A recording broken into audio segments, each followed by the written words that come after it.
Hello, welcome to another video from the Tradelands Nation. Today we are going to present on a topic that is very familiar to our group, and that is what are the best cargo trading routes in Tradelands. You see, for the past 5 months we have been hard at work running every single trade ship that we could get in game on every single trade route that we could find in game.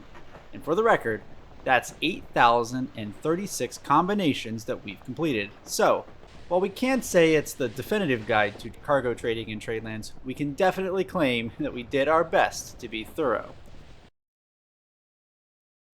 First, let's cover some of the basics on how cargo trading works. On the screen are the only ports that have traders. There are 11 ports that have cargo traders in the Grand Isles, and 3 that are on maps that are outside of the Grand Isles. All of the spawn islands will have a cargo trader. A common misconception is that named islands on the in-game map will have a trader, but this is not true.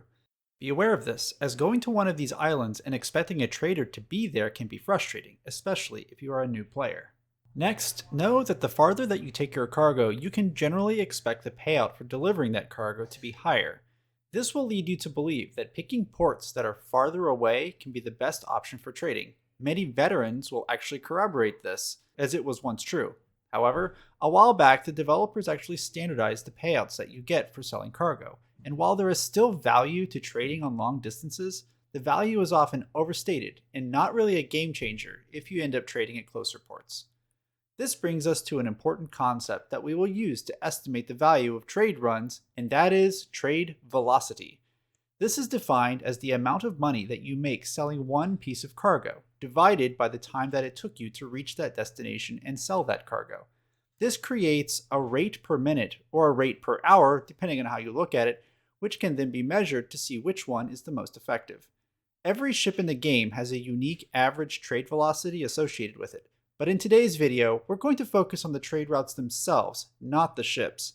If you're really interested in learning more about these in detail, there is a chart on our website that shows the data we collected for each ship, and you can use that to evaluate which ship you should use. But the trade routes have trade velocity ratings too. However, they're based on different factors, such as the location of the trader on the island, or the angles at which you can approach the island, and of course, how many doubloons your cargo will earn you at other ports. Let's take a look at the 3 most popular trade routes in the game and see if these are worth running. The first is Rookie Run. This is the route that goes from Whitecrest to Fenwick and back again, and it also goes from Nova Balresca to Perth and back again. This was the route that you learned while you were playing the tutorial, and based on the number of new players who continue to use it, we assume that it continues to this day to be a part of the tutorial. As you might expect, this route is average at best, because if it was a good route, everybody would use it and there would be no reason to explore the other trade routes. The Whitecrest to Fenwick version of this is below average, while the Nova to Perth route is actually pretty decent, especially when the wind is going in the right direction. However, it's still not recommended, unless you are stopping here along your way to another port. So in terms of good trade routes, this is one to go beyond once you have the courage to explore further into the Grand Isles.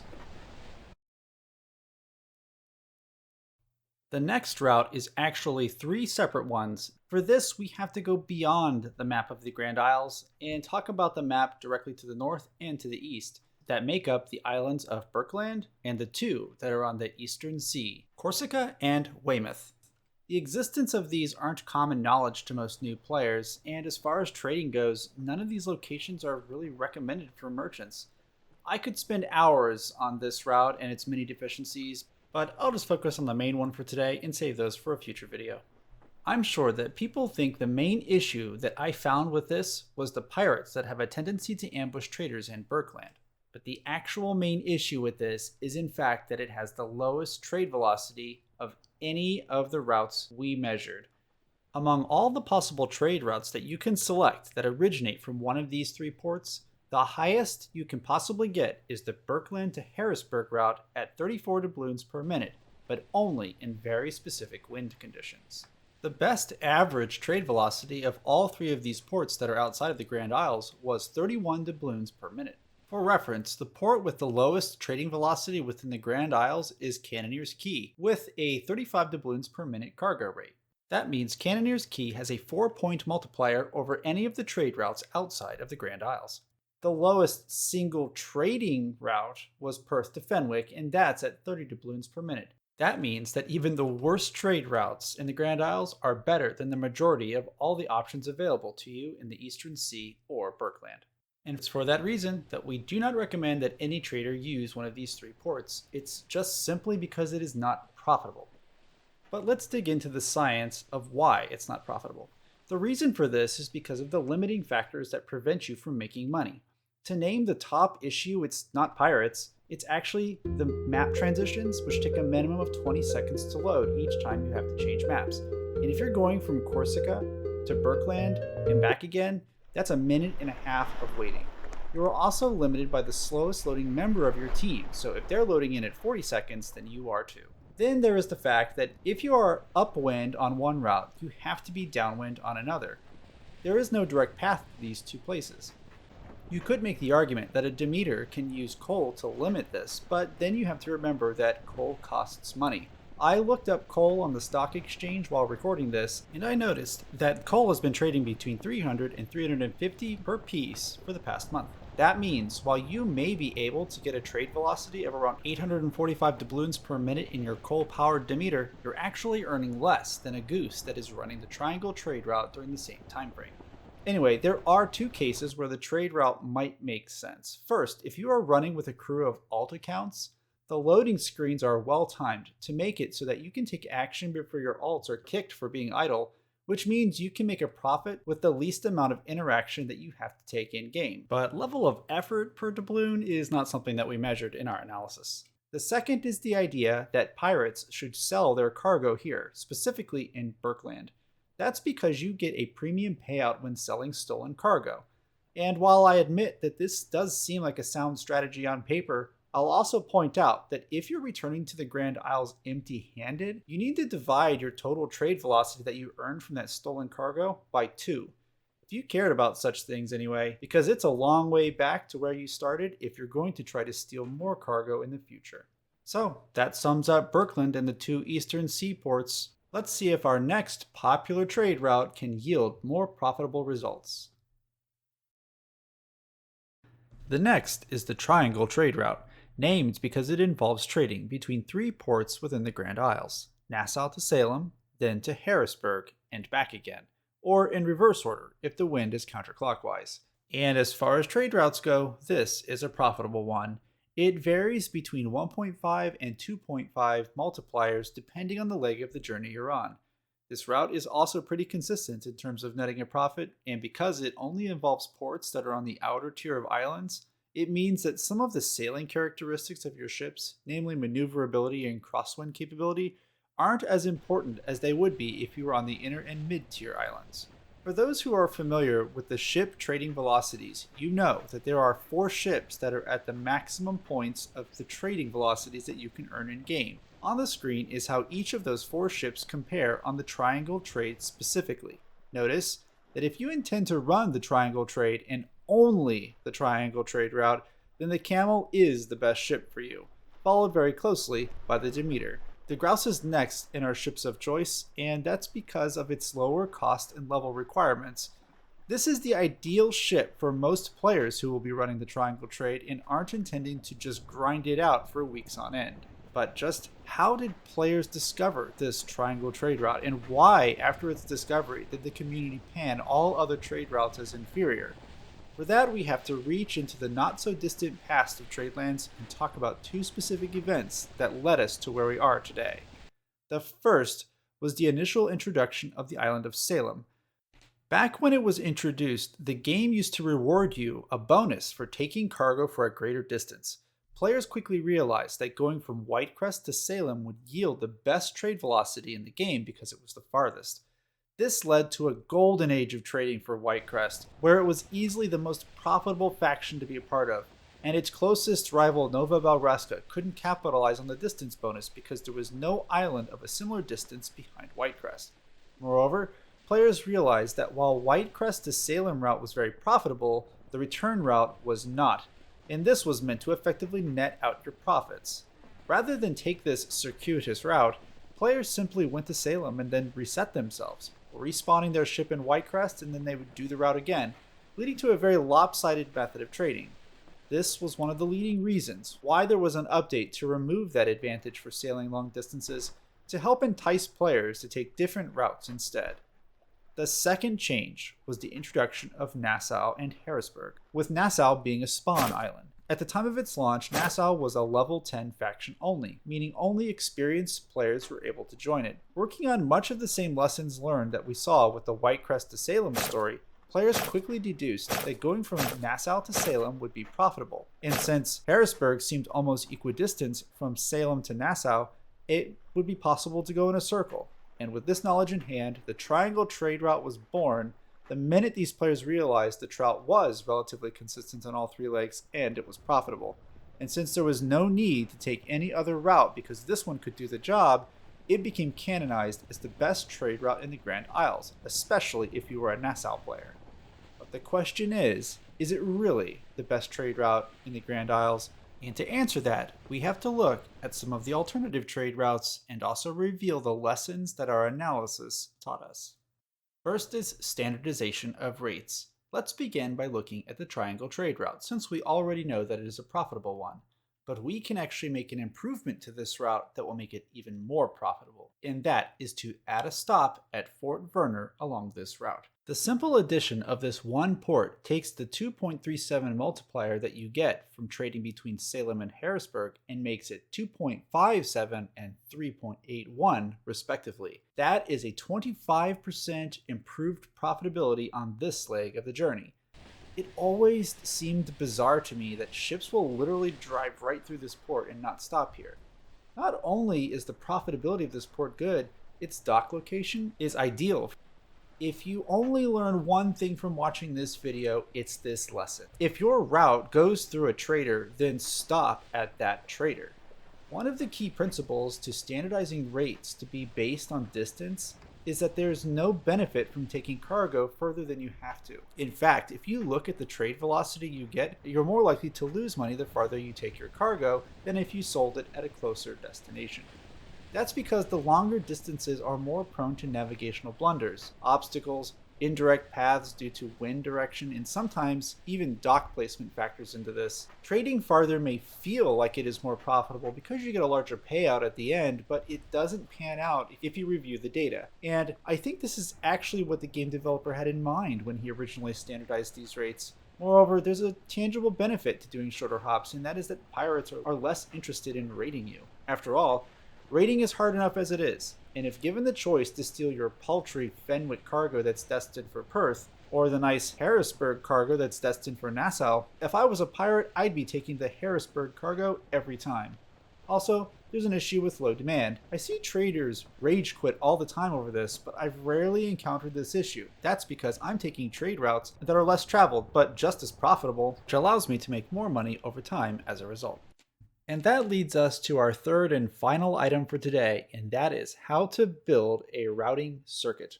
To once again use the triangle trade route as an example, the reason that it works so well is because it goes on a circuit rather than just two specific points on the map. This allows you to always have a way to constantly travel into the wind while being profitable. My personal favorite is one that I call the spiral route. This is a route where I am constantly taking the most profitable path in a spiral from the inside out that eventually leads me back to my home port, but minimizes the number of duplicate routes that I have to take. This requires a good understanding of the ports and their profitable destinations, which, up until today, was something available only to experienced players or those who were in a fleet. However, we've decided to make our fleet's data public. On our website, you can now access our trading data to design your own path and find one that works for you. In fact, we would be interested in hearing about any profitable routes that you managed to create while using this. To demonstrate how the website works, let's take a look at an actual example in-game. To start, I'm on the website and I can see a list of all the ports. These represent the ports from where I'm starting. Since I'm currently on Fenwick, I'm going to select that one. Now I see some information about this location. First, the image on the left shows the location of the trader and the glide path which has the best route. I see that Fenwick has a dock placement rating of average and that it's a crosswind port. This means that I will need a ship with good crosswind capability to maximize my trade velocity here, and I am currently trading with a dart. The glide path shows the best approach for a crosswind ship to approach this trader. I also see that the cargo rates here are roughly 36 doubloons per minute, which is below average for Tradelands, but since I'm looking to leave this port, not come here, I'm more interested in the specific trade routes, and that leads me to the table below. This shows the cargo payment rates for all of the standard cargo, with no bonuses or penalties applied. Then it shows how much I can expect to earn per minute based on how far away the port is, and finally, the profitability of that port. Even if you don't understand all the math that goes into this, you can still at a glance determine a good route versus a bad one based on the color placement that we put on each item. Routes in red are not profitable. In fact, if you look at this, the Fenwick to Whitecrest one is really bad with a penalty multiplier of over 5. The ones in yellow are ones that are okay, and if you're a good navigator, you'll actually be able to make these profitable. Finally, there's the ones in green, which are the very profitable routes, and that's what we're really interested in. Looking at my flag, I can see that it is pointing towards Pirate Cove, and I see that Fenwick has a 2.48 modifier when I'm going to Pirate's Cove, so that is the direction I'm going to take.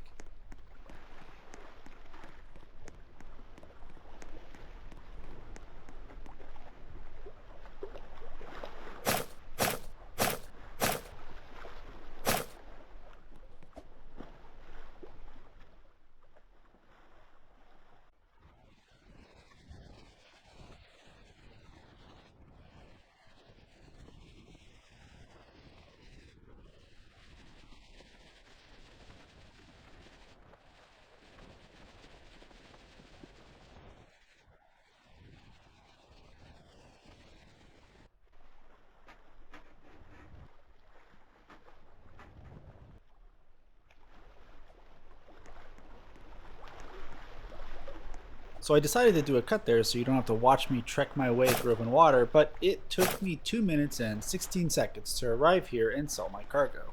Which means I got a trade velocity of 360 doubloons per minute on this run. It's not the best ever that I've obtained on this route, especially not in a dart, but it is in line with what I expected. On the website, I now open up Pirate's Cove and I see that there are a lot of good options for me to pick from here. In fact, in case you were wondering, 3 of the best trading ports in the game are actually Nova Balresca, Fort Werner, and Blackwind Cove. In fact, with the wind going counterclockwise right now, if I were a pirate and I spawned here, it makes total sense that I would grab a load of cargo and trade it at Nova Balresca, which would be a port along the way to my next trading spot. And when I do that, I'm making a profit on my way there too, so there's little reason not to do that. But the question is why these 3 ports, and there is actually a pretty good reason, and it has to do with the way they were designed. This probably requires its own video, but I'll at least talk about 2 of the factors that really matter for trading. The first, all 3 of these ports have their trader at the end of an elongated dock, which improves the travel velocity from that port. Fort Werner, Salem, and Nova Balresca are 3 good examples that benefit greatly from this placement. This maximizes the number of approaches you can make, as well as accommodates ships of all sizes and maneuverability, and it's why you'll notice that all of the top earners tend to have this same feature on their port. But there's also factors that would slow down traders that are not present on these 3 ports. The main one of which is the shape of the island where the trader was placed. Whitecrest, Perth, and Cannoneer's Key are all examples of how this can detract from your ability to earn money. You see, ships can't go on land, so a crescent-shaped island effectively acts like an impassable wall that you have to go around. For example, Cannoneer's Dock is located in the middle of its cove, and it literally blocks you from all but 2 of the ports in the Grand Isles, making you actually have to go backwards in some cases. Perth is another example, and it blocks direct access to half the map, requiring all ships to go through one of 2 channels. But like I said, this is a topic for another day, so I'm going to stop it here. Hopefully though, it gives you some practical undertones for why the numbers came out the way they did while we were running this analysis. But in the end, I can tell you with 100% certainty, the single most important reason why you won't make money trading is if you don't bring your trading ship out and trade in the first place. I know there are a lot of videos on YouTube that will try to convince you not to trade, and it's all because pirates are on the prowl.